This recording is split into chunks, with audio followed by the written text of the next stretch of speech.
Now to our show today. The Nigeria Labour Congress, NLC, says it is trying to appeal to aggrieved members of the Labour Party through a transition committee ahead of a planned national convention. About a month ago, members of the NLC picketed Labour Party's National Secretariat in Abuja, calling for the resignation of its national chairman, Julius Abure. The protest did not yield the desired result as Abure went ahead to organize a national convention. He was re-elected as the party's national chairman, despite several allegations leveled against him by party members. The Abure-led leadership denies the existence of infighting in the party. In a statement, it describes the NLC stakeholders meeting calling for a caretaker committee as, quote, a jamboree by drama boys. Well, for more on this, I'm joined in the studio by Honorable Benedict Etanabene, member representing Sapele-Okpe-Uvwie, Federal Constituency in Delta State. He is under the Labour Party. Thank well, you. Shall I say Mr. Labour Party? Anyway, welcome to the program. We had Labour crisis discussed last Friday, and it's ongoing, so we're here today again discussing it. So welcome to the program. Thank you so much. So you're a member of Labour Party in the House of Reps, and it's your first time. And we understand that you beat a long-time member of the House of Reps from the PDP to clinch that seat. So obviously, you were able to, get so much vote in order to win that seat based on the goodwill that Labour Party had during the 2023 election. Well, no doubt about that. The movement, the obedient movement, was very serious, in the 2023, elections. And some of us, who contested under that party, swam with the movement of obedience. But don't forget, Labour Party, was also on ground before, the election. They may not have done so well, but it's a party, that has produced a sitting governor, if you may recall, Ondo, Governor Mimiko came under the Labour Party. And the last deputy Senate president, president actually got into the Senate courtesy of the Labour Party from my senatorial zone. So a few here and there, wins. But I think the wave of obedience changed the fortune for Labour Party. Yeah, it's good that you laid that background. We do know that Labour Party has been in existence, but of course it has changed now. And I would like to ask you, are you one of those members who sincerely believes in the causes of the Labour Party and the causes of the masses, or you're just one of those that jumped on the bandwagon to win election? I started working in the Petroleum Training Institute 1st June 1990. And by 1999, I was elected the Pengassin chairman, branch chairman in the Petroleum Training Institute. And I was a very active member of NEC between 1999 and 2003. It was during our time in NEC that this Labour Party was founded, when then Senator Adams Oshomole was NSC president, and Shino Luoye, was president of Pengassin, and TUC first president. So by nature, I've been in the industry of labor. But you did not run for election. No, I was working for government. You thought this was the right time to take that opportunity? I have attempted in the past. In fact, this was my 5th attempt, to come to the House of Rep, and it became convenient for me when I saw that the ideology of the other parties do not suit with mine. Is back to whom? So I came back to Labour, where I was more comfortable. The Labour Party that you ran on last year is very different from today, in view of the infighting and the chaos that is going on. How does that make you feel? Because you left other platforms and came to Labour. What do you feel about what's going on today? I'm not surprised. I'm not surprised. You know, Why so?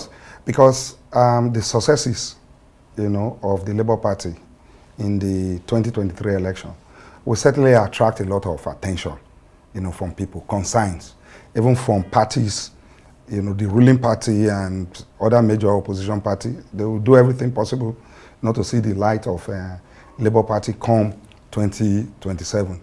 And others who have been on the sideline will want to come in. Those who are inside do not want others to come in. You know, so I'm not surprised. I knew it was going to happen. I knew what I went through, you know, during the build-up, you know, to the election in 2023. Nothing that different from what is happening now. So, but don't you think that it is an issue of mismanaging the party and the successes? Because, you know, the national chairman, Julius Abure, has been in charge. He's supposed to have stepped aside. Isn't it in the interest of the Labour Party that he steps aside and gives way for other people so that the party does not disintegrate? Sometimes I find it difficult to talk into morals, you know, or what some persons should do or not do. I stay in the area of law, you know. If the Constitution does not allow him, you know, to continue, I'm not sure would have continued. So there's no encumbrance in the Constitution, you know, stopping him from not contesting, you know, again. So I don't think that was a problem. So because of that crisis, the Nigeria Labour Congress now wants to put together or set up a caretaker committee to take control of the party. What's your take on that? If it is true, that will be difficult to achieve. How so? You know, because the Constitution of Labour Party that I know and I've read over and over, you know, does not permit that kind of takeover. And we should not get into the mix of how other parties have been behaving, you know, in the past. You know, some few days ago, I was asking a friend that if I write a book, it will be how to remove, you know, a chairman of a party. Because PDP that started in 1999, they had all this same crisis of how to remove a chairman. The ruling party today, you know, they still are in the same problem of managing chairmen of the parties. Labour is not different. We'll follow the procedures in the Constitution of Labour Party to achieving, you know, a transition of the chairman or anybody, as the case may be. Doing it from the outside, you know, it's not in the best interest of the Labour Party or any sympathizer of the Labour, you know, party movement. It's not in the best interest. It will even create more problem. You know, so I don't think that's the best way to go. Is the NLC led by President Joe Ajaero, are they overreaching themselves in this instance? No, I'm not going to say that. I'm not going to say that. Joe Ajaero is a very respected person. Because they are the ones trying to set up a caretaker committee, the party itself. I think there's a few misunderstandings, right, you know, somewhere. It's a thin line, you know, that can be resolved at any moment. You know, 70% of the problem is more of personality, you know, clashes, words used that are not charitable to describe others, you know, as the case may be. That is the chorus. It's like a husband and wife, you know, issue at home. You know, but the real issue, you know, in the Labour Party is that the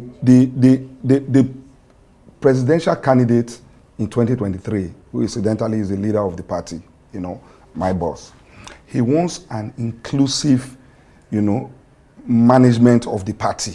He wants people outside. He wants the obedient movement. If you take your mind back to that 2023, this obedient movement were not actually members of the Labour Party from other parties, you know, coming together. Correct. Now Congress is coming. Those people want to come in. The Abure group that has been there in the past till now, that have managed the party to this, you know, movement, do not, the way I look at it, you know, they are a little bit suspicious of a takeover, you know, by a new, you know, set of persons. These are just the small, you know, problem. What is happening at the national is also happening at the various wards and local government ESCO. It's about the same thing. You know, we will find a way, you know, to bring everybody together, manage, you know, the party the way, you know, we did before the 2023 election. And that's a small thing to achieve. From what you have said, you are implying that the obedient movement is now the problem. No, it's not the problem. It's not the problem. So, but you're saying that they're trying to bring them into the fold, and that's causing issue. They should. The party should allow those people, you know, to come into the mainstream of management of the party. I don't agree that they should be left out. I don't agree. I'm only saying to achieving that is not by taking over, you know, the party, you know, from the outside. You know, it has to be done through, you know, dialogue. And that is what I think the leader of the party, you know, is doing, you know, today. He's trying to talk to people, you know, to see how best we can, you know, come, you know, together. You see, in Nigeria, when people get to a particular office, they don't want to leave, you know, anymore. They want to stay there forever.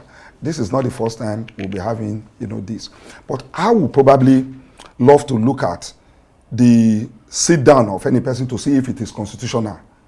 If it is constitutional, there's no problem. We'll also use the constitutional means, you know, when the time comes, you know, to do that. Like in the last convention, I probably would have expected people to indicate their interest to becoming, you know, chairman of the party. Nobody. If during the Congress, somebody comes and says, look, I'm interested, I'm canvassing, you know, for votes, you know, to be made, I'm sure Abure will not shut the door against that person. We'll all go to the convention and elect the person of our choice to see how best we can carry the party, you know, forward. So the obedient movement was instrumental to the votes that you got in last year's election. No doubt about it. So it can be difficult or too difficult to merge these different groups within the party so that you can have a united front in 2027, or even before that. There are several other elections happening before that. It's not going to be difficult. In my case, in my federal constituency, it's the same thing exists. You know, the obedient movement is different from the Labour, you know, party. Now, when I saw the difficulties, you know, both sides, you know, are suspicious of each other.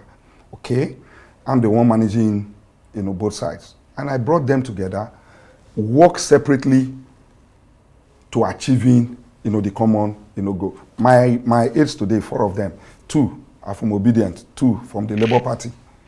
And we're working well. I think we will do the same, you know, at the national level. Over a time, we'll progress towards having a very solid Labour Party. It's not a one-day matter.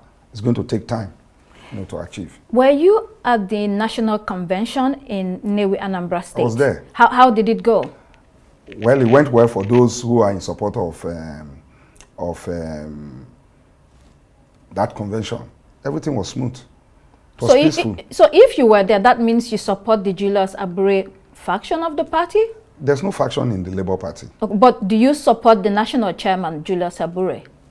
If the constitution allows him to contest, and there's no other contender, you know, with him, I don't see why I should not support him. I want a party that is going to be stronger than it is now. I don't want crisis, and crises are bound, but leaders also have responsibility to resolving crisis.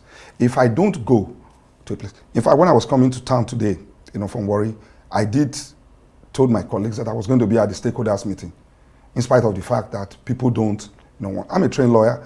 I put my case in front, and you put yours. We'll talk about it and see where we get a common ground. I don't stay out, you know, and I don't quarrel to achieving progress. If I'm not comfortable in a place, I walk away and I don't come there. But I don't see, this is not a big problem. You know, it's not a big problem. It's a very small problem to solve. Okay. And we'll get there and solve it. Okay, I think we have something on the stakeholders meeting today. On 2 separate occasions, the Nigerian Political Commission, NLC Political Commission, invited Abure in writing, and he didn't come for that meeting.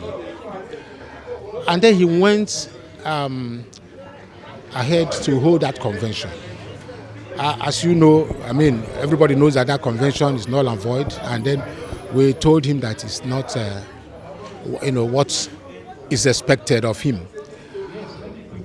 We are, like I said in my speech, we are open to peacemaking. That's why you see all this suspended, all those people is suspended, the ESCO he suspended illegally, that their suspension has not been ratified, and all that. People he suspended without due process, they're all here. You know, there's a purpose, there's an ideology behind this party. And so what we are saying is that, look, we have a purpose for creating this party, and it has derailed. It has become transactional. You know, you will hear stories, you will still hear stories. Because as we have gathered here now, a lot of people, you know, a lot of people are going to come up with information that will blow people's ear. So that was at the stakeholders meeting today. I think some people did not believe that it would take place, but it has happened. And he just used the word transactional. What do you feel about that word? It seems that everything that is happening, you know, according to him, is about personal interest. You know, what people do, you know, in the dark, I cannot talk about it. Nobody transacted anything with me when I was coming to the Labour Party, from the state, you know, to the national. I'm not going to say also that it may not have happened, but all these are allegations. The last time I checked the laws of Nigeria, it's only when the court, you know, convicts you, you know, for allegations made against you, that you can be said to have been guilty. You know, if not, we'll be talking about everybody telling everybody stories. So somebody was said not to have had certificate or voice certificate. That did not deprive the person from getting to where he's going. Who is it that they are not throwing stones at in Nigeria today? So many persons, you know, but those are just allegations. Prove it, you know, if you have the facts, you know, to do it. But now that you spoke about allegations, there have been several against Mr. Julius Abure. The presidential candidate of the party, you know, previously had said that one of the things that he can do to clear his name is to organize or arrange a forensic audit of all the funds that were received last year. What is difficult in doing that? Why can't he just do that to clear his name? Okay. Now, the way I see the Labour Party, the management of the Labour Party from the time the Labour Party was founded to now, was like everybody just took their eyes away. The stakeholders, you know, took their eyes away. So they were like the other 50-something parties that were registered at that time. There are so many parties in Nigeria, you know. So it's only now that major successes, you know, have come the way of the party that people are shouting that we must do this. For me, Abure has a responsibility, you know, to do that. I'm not going to make any defense, you know, for that. If you are spending people's money, please make the account, you know, available. But I think that over the years, they have run the party like paddy matter, you know, whether there are records or no records, you know, I don't know. But I think he will do exactly. I think the leader of the party did something about, you know, funds received, you know, by him, you know, during the campaign. I watched him where he did a forensic auditing of the fund. It's a good example, you know, for him. The window is not closed yet. The man who was speaking a few minutes ago did say that what they are trying to do is to arrive at a peaceful resolution of the matter. If stakeholders don't bring their position of dissatisfaction towards, you know, the center, you will not have anything to talk about. So we hear this side, you are going to hear other, even the legislators are complaining too. They are complaining. So at a point, the leader of the party is going to bring everybody together, will articulate all the problems and find a major way, you know, ahead. It's interesting that you have insinuated that the party wasn't run properly. So now the light is on them. Yes. So they have to be transparent. There's so much expectations from Nigerians, not only the obedient movement. They have to do things properly, right? You see that happening. Yes, I mean, someone has to, you know, force them or compel them to do that. It will happen. But what I don't get is that it has to be now. If it doesn't happen now, we cannot move forward. No, Rome was not built in a day. Many of these big parties today don't have all this. They have the same problems, but they are not bringing it out in this form. But foundation is important. You have to do it now. It's a gradual process. Right. It's a gradual people are talking about it. A year ago, nobody was talking about the finances of the Labour Party. But you have to talk about it. We have to and do something, about it. For sure. So it will be done. This crisis, do you think that it will affect the Labour Party in upcoming elections? How do you see that playing out? No, it will not affect. In fact, Labour Party would form government in Nigeria at the center in 2027. With all of this, you are able to govern? In a short while, all these things will fizzle out. We'll be together. Like I said, the issues are more of calling of names. Members of the Labour Party calling the president of the Nigeria Labour Congress, he's interested, all this thing he's doing, he's interested to taking over the party, he wants to be No, those are not the words to use.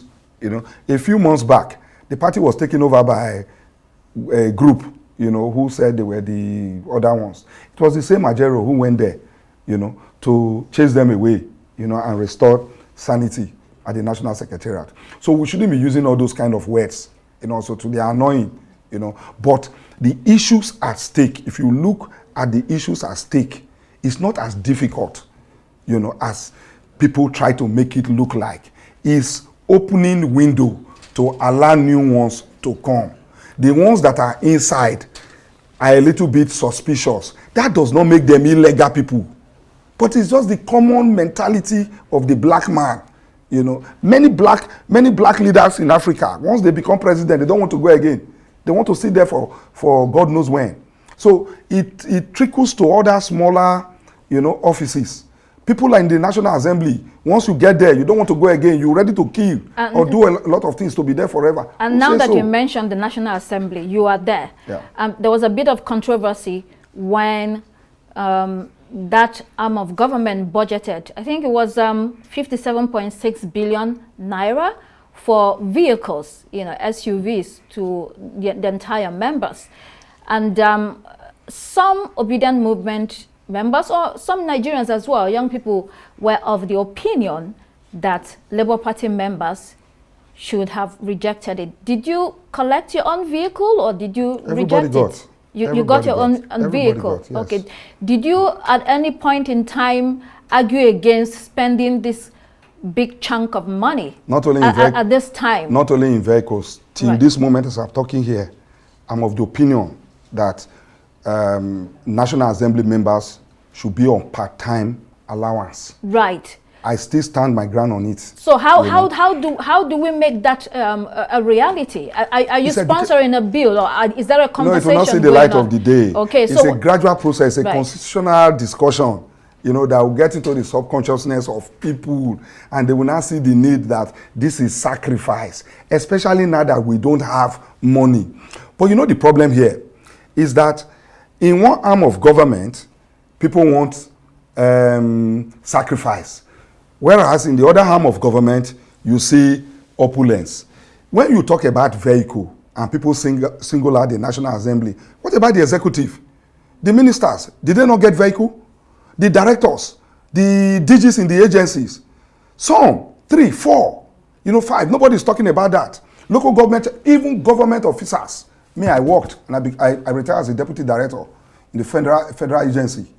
I was entitled to status vehicle. I got. What is the big deal about the National Assembly? But in all this, I'm not justifying it.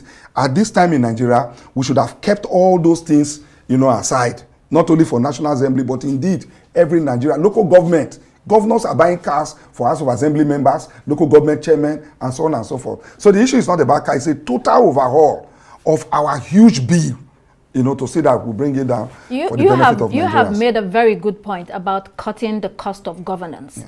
In view of the fact that the government says every day that they're almost, they're running, they don't have the revenue to float the country. So what are you doing in this regard as a Labour Party member and as someone who is interested in making sure that the masses are able to get the life that they want? What are you doing about this particularly? I mean, it's not a one-man job. You probably need other people, but it's important that someone speaks about it. The way we run government in Nigeria, as it is today, if we continue like this, in this manner, for the next 100 years, we will not take one step forward to better this country. We will not. The system of government is porous, and it gives room, for large-scale corruption. And leaders in this country are not thinking for the vast majority of the people. Like, I probably was thinking as soon as I come to the house, when there are issues of national, concern, we're going to debate it. We're going to be hearing reasonings, from left, these other sides, irrespective of political party, But that is not exactly what is happening. Take example of the subsidy removal or the increase in petroleum. Where was the debate, from? Even before we were sworn in, the president, the day of his inauguration, said subsidy is gone. But later we discover it's not like subsidy gone. It is the increment of pump price, that they did. Not that we're still paying subsidy today. Some of us opened our mouth, we talked about it. But where is the space, for you to be heard? Now, it takes government to sit down and want to reason what people, are arguing about. But where government close their ears and they just, whatever you talk about does not make any, we're in charge. It is what we want to do that would. Look at the electricity tariff that just came up, some days ago. I don't understand the kind of economics, that we're learning in this country. I don't understand. Where the two major sources of improvement in the lives of the ordinary people, power and energy, that is where we decide to increase, tariff or money at this point in time. That is not in the best interest, for the ordinary person. Obviously, you understand the issues and you're passionate about them. Labour Party members, are you saying that after this conversation that you're really going to do something about it? We have been doing. Can you share with us what you've done already? We have talked on the floor that subsidy. I personally have talked on the floor of the House. We're talking about also the cutting of cost of governance, starting with the National Assembly. Me and Labour Party members that I know, and indeed many others in the PDP and in the APC, they share this opinion. I don't think there's anybody who is happy, to see the huge, body, of money that we spend in running government. We should cut it, honestly. When the Oronsaye report was, I don't know if it's going to be feasible now, but everybody wants many of these agencies slashed down, not to have duplication. I want one house legislation in Nigeria. Some of the committees in the Senate are also too in the House of Representatives. It's a duplication.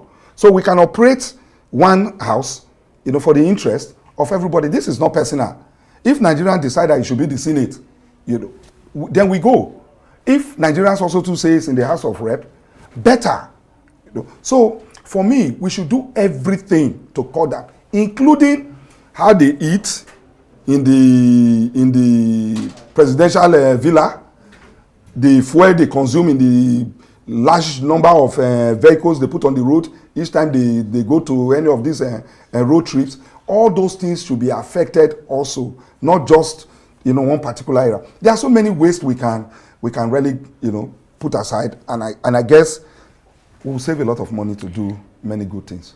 That issue on the on part-time legislature, how do you see it working out? Because it could be a good solution. I mean, some have mooted it before. Look, the reason why we are doing what we are doing today is that there was a time we had money many years ago. Don't forget, in the 70s, we were told that we don't know what to do with our money. Absolutely. Yes, oil was booming. So you can as well have 3-4 legislative houses. But now that we don't have money, I'm of the opinion that we should start reducing some of these areas where we spend too much. And if we do that with having one house legislative body in the Federal Republic of Nigeria, it is not bad. So how long do you think it will take us to get this done? 3 years, 5 years, 10 years? Because you need to have a plan and then work towards it. What I've come to find out in Nigeria is that to solve the problem in Nigeria is one person. The day we have a president who is not a president of a political party, who is not a president of Papa, Mama, Pikin, who is not a president of friends, who is not a president of one region, who looks at the interest of the country in the likes of great leaders in other countries, we will get all these things done in one day. Honorable Benedict Etanabene, thank you so much for joining us. It's my pleasure.